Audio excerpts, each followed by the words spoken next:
Lagi kita mendata seluruh siswa kelas 6 baik SD MI Sekota Batu itu berdasarkan alamat.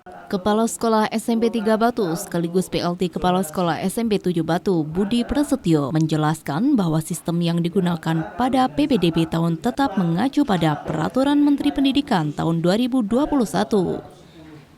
Hanya terdapat aturan baru sebagai bentuk pelengkap dan menyempurnakan sistem dan aturan sebelumnya. Untuk jalur penerimaan PPDB tahun 2024 akan tetap menggunakan seperti tahun sebelumnya. Hanya saja terkait bukti pendukung dan syarat-syaratnya ada penyempurnaan.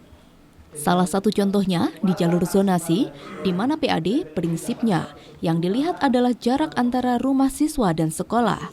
Tetapi terdapat peraturan tambahan di mana untuk jarak ini harus dapat dipastikan dari kartu keluarga. Selain itu, untuk kakak sendiri harus satu keluarga, tidak boleh yang pindah hanya calon peserta didik saja. Perpindahan tersebut harus 1 tahun atau lebih dari waktu PPDB.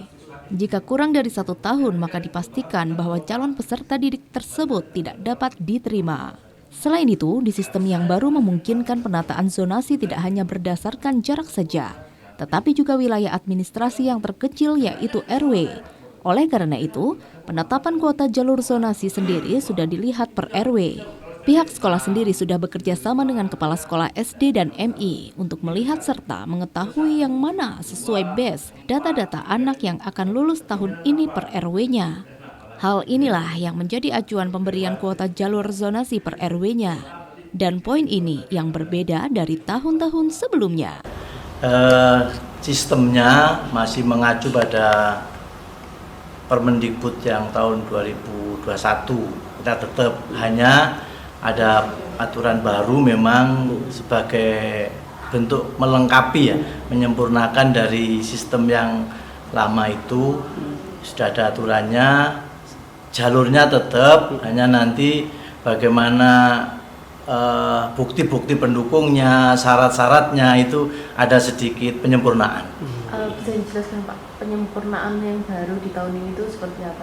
Oke, ya untuk jalur zonasi misalnya ya, jalur zonasi itu pada prinsipnya yang dilihat adalah jarak ya, jarak rumah atau jarak domisili siswa dengan sekolah yang dituju.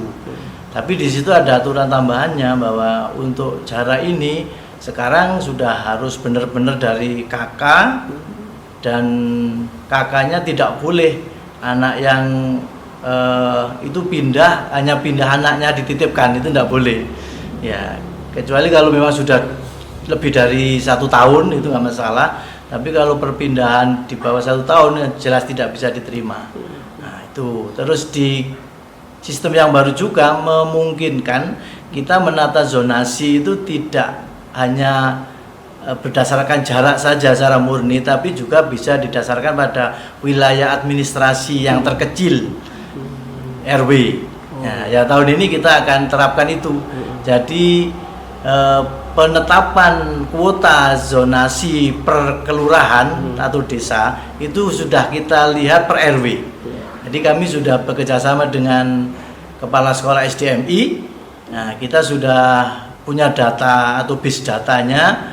Anak-anak kelas 6 atau anak-anak yang akan lulus SDMI tahun ini itu ada berapa per RW-nya. Jadi misalnya di Ngaglik itu ada 13 RW misalnya, itu kita sudah punya data RW 1 yang akan lulus sekian, RW 2 sekian, RW 3 sekian. Nah itu yang akan kita jadikan acuan untuk memberikan kuota zonasi setiap RW. Dari Kota Batu, Abraham Patrika ATV melaporkan.